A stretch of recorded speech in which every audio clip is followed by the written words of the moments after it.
বাসমতি চালের ভৌগোলিক নির্দেশক জিআই ট্যাগ নিয়ে ভারত ও পাকিস্তানের মধ্যে দীর্ঘদিনের বিবাদ নতুন মোড় নিয়েছে। সম্প্রতি পাকিস্তান ইউরোপীয় ইউনিয়নের কাছে বাসমতি চালের জিআই ট্যাগের জন্য প্রয়োজনীয় নথি জমা দিয়েছে। তবে এই নথি দেখতে ভারতের করা আবেদন প্রত্যাখ্যান করেছে ইইউ। এরপর নয়াদিল্লি ইউরোপিয়ান কোর্ট অফ জাস্টিসের দ্বারস্থ হয়েছে। ইউরোপীয় ইউনিয়ন জানিয়েছে, নিয়ম অনুসারে পাকিস্তানের নথি প্রকাশ করতে বাধ্য নয় তারা।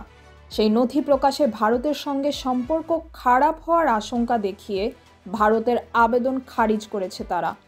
এদিকে ভারতের দাবি, প্রাচীন ভারতীয় পুঁথি থেকে শুরু করে ঐতিহাসিক দলিল দস্তাবেজে বাসমতির উল্লেখ রয়েছে।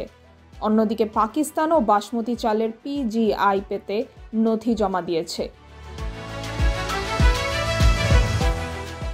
বিশ্ববাজারে বাসমতির সবচেয়ে বড় রপ্তানিকারক দেশ ভারত, কিন্তু ইউরোপ ও অস্ট্রেলিয়ার বাজারে পাকিস্তানের আধিপত্য। ভারতের দাবি, বাসমতির জিআই ট্যাগ পেলে আন্তর্জাতিক বাজারে তাদের একচেটিয়া আধিপত্য নিশ্চিত হবে। পাকিস্তানের বক্তব্য, তাদের বাসমতি চাল প্রাকৃতিক ও রাসায়নিক মুক্ত। ইউরোপের বাজারেও পাকিস্তানের বাসমতির কদর বেশি।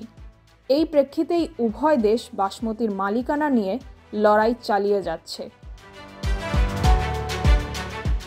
যদিও রাষ্ট্রপুঞ্জের নিয়ম অনুযায়ী একাধিক দেশ একই পণ্যের জিআই ট্যাগের জন্য আবেদন করতে পারে, তবে সেক্ষেত্রে পর্যাপ্ত প্রমাণ দাখিল করতে হয়।